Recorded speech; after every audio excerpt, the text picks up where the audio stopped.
Welcome once again to Lehto's Law. Here's Steve Lehto. I've done several videos on AI and ChatGPT and the perils for attorneys who choose to use it in their practice and the things they've got in trouble for, referring to the attorneys themselves. And I've now done, I'm guessing, 5 or 10 videos specifically on that topic. Lawyers who use ChatGPT, the briefs they filed or whatever it is they filed with the court, filled with hallucinations, and the court then chastises the attorneys, and the attorneys, of course, then look kind of silly. And I talk about this every single time. I say, by now, you'd think that they'd all know this. And, well, no. So Alex, Larry, Madcap, and Sergio all sent me this story from calmatters.org. Carrie Johnson wrote it. California issues historic fine over lawyers' ChatGPT fabrications. And this just came down in an opinion. I read the opinion yesterday. It's quite lengthy. So this story is the best encapsulation of said opinion. But the attorney in California must pay a $10,000 fine for filing an appeal in state court full of fake quotations generated by ChatGPT. The fine appears to be the largest ever issued over AI fabrications by a California court, and came with a blistering opinion which said that there were 23 quotes in the brief filed, and 21 of them were made up. It also noted that numerous out-of-state and federal courts have confronted attorneys for citing fake legal authority, and you need to know that court rules in most states, I'd say all states with my luck, there's one out there doesn't. Court rules in most states say that if you file something with the court as an attorney and you sign it, you are verifying a bunch of things about it, including that it's well-founded in law. And when you file something that contains made-up quotes and cases that don't exist, it's not well-founded in law. So the court wrote, "We therefore publish this opinion as a warning. Simply stated, no brief, pleading, motion, or any other paper filed in any court should contain any citations, whether provided by generative AI or any other source, that the attorney responsible for submitting the pleading has not personally read and verified."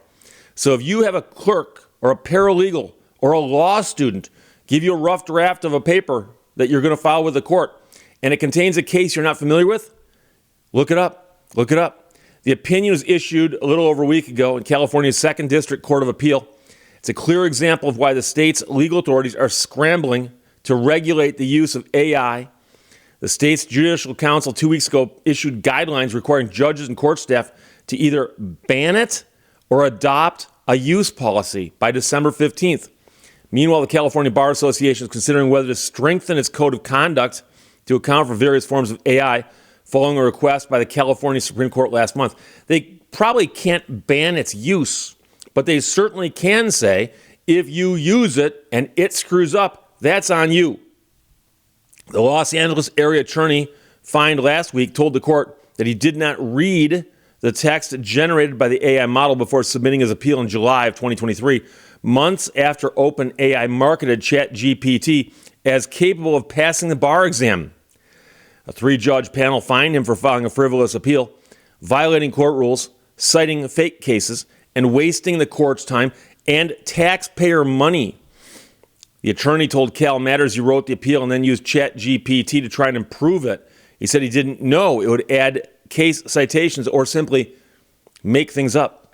He thinks it is unrealistic to expect lawyers to stop using AI. Well, they didn't use it before it existed. Why can't they go back? It's become an important tool just as online databases largely replaced law libraries. And until AI systems stop hallucinating fake information, he suggests that lawyers simply use AI to proceed with caution. In the meantime, we're going to have victims, we're going to have some damages, we're going to have some wreckages, he said.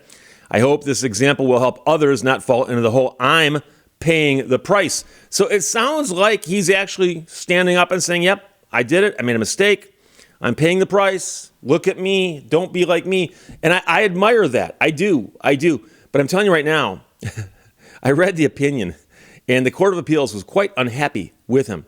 And so the fine issued to him is the most costly penalty issued to an attorney by a California state court and one of the highest fines ever issued over attorney use of AI. And that is according to a person who teaches a class on AI and the law at a business school in Paris who tracks instances of attorneys citing fake cases, primarily in Australia, Canada, and the US, and the UK.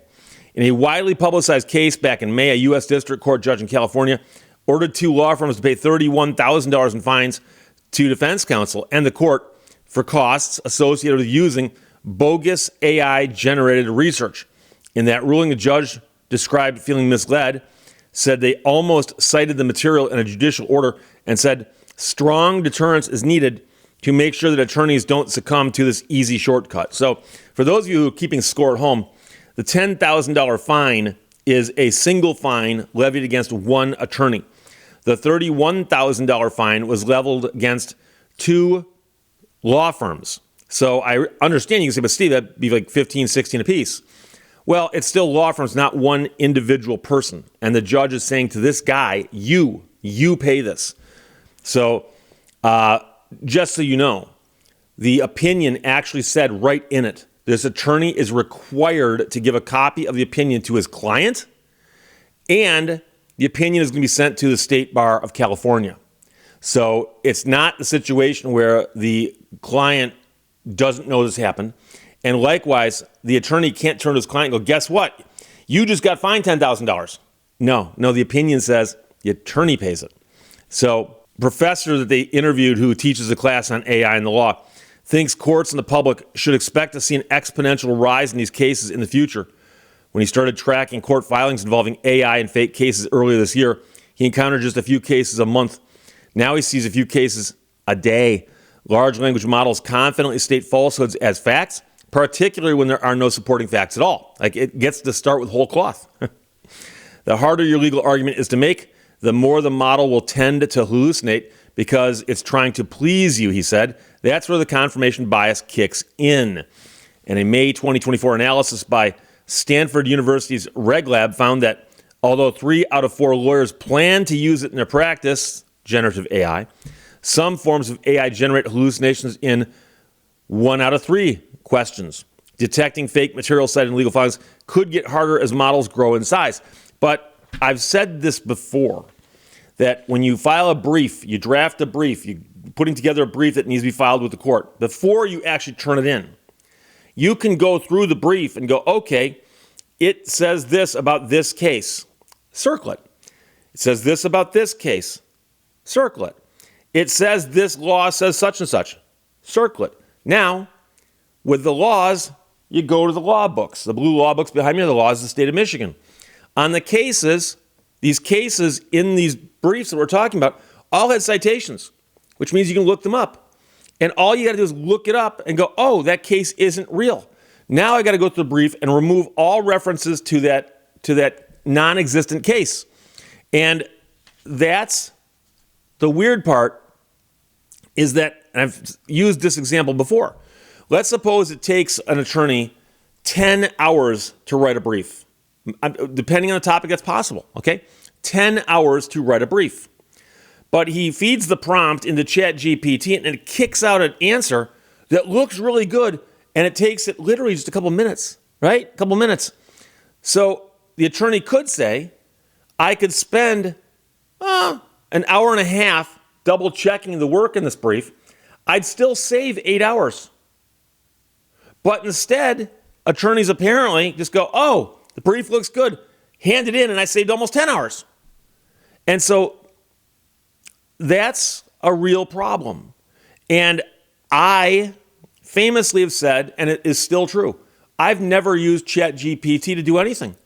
I've had friends tell me they use it. They go, it's fun. I just, ask it to answer silly questions. It gives me silly answers. And I say, I just have not used it. And it's going to be one of those things where somewhere down the road, I might use it. I don't know what I'd use it for. I won't use it to draft briefs. Obviously not. If you read the opinion in this case, and I'm not suggesting you have to, it's, like I said, 30 some odd pages, 32, 36, something like that.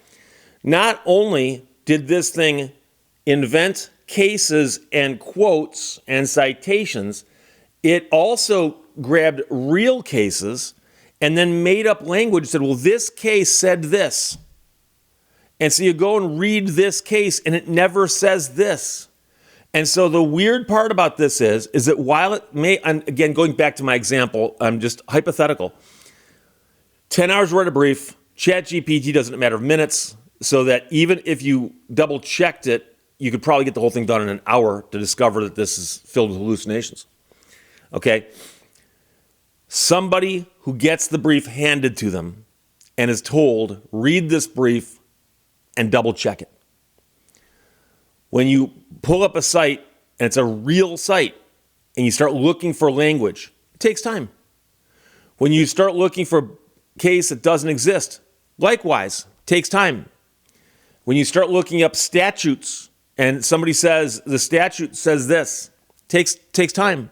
And the weird part is it saves the attorney a huge chunk of time, but it creates a pile of work for other people. And I'm simply pointing that out because everybody focuses on the fact that the brief filed with hallucinations needs to be stricken from the record. And that's what they often do. They'll actually strike it, meaning that they take it and go, it doesn't exist. Toss it. So it's as if you didn't file one. Now, I've seen courts that have said you can refile without the hallucinations and you're going to get dinged for turning it in late and for doing this in the first place. But it creates a pile of wasted time for other people. So the attorney who does it saves all the time in the world. Everybody else's time gets wasted. That's the problem. Okay, that's the problem. There's the other problem, of course, that some judges have read these briefs assuming that the attorney who signed it was verifying it like he's supposed to, and then goes, okay, well, this is such a good brief. These people win. I'm going to quote some of their brief in my opinion. And there have been cases now reported where a judge filed an opinion where he reported the hallucinations from somebody else's filing in his opinion. And that's the problem, because some people have pointed out the logical extension of that is somewhere down the road, it very well could be that people will cite an opinion in a case that's real that cites hallucinations made up by ChatGPT. And so I've had people ask me, hey, Brian, if I have something against ChatGPT. No, I don't. No, not at all. And the thing is, ChatGPT and the other large language models are fascinating things. I am blown away by what they're capable of. They're amazing. They are. As of this moment in time, right now, today, they're not ready to draft briefs and legal pleadings that you're going to file with the court without double checking. They're obviously not. And if you don't believe me, well, live your life dangerously and get fined $10,000 for doing it. And then maybe you'll go, that guy on YouTube, he may have had a point. So Alex, Sergio, Larry, and Madcap, all thanks for sending that. Carrie Johnson wrote it for calmatters.org. California issues historic $10,000 fine over lawyers' ChatGPT fabrications in a filing with the Court of Appeals. Questions or comments, put them below. Let's talk to you later. Bye-bye. Thank you for watching Lehto's Law. I don't know about the key to success, but the key to failure is trying to please everybody.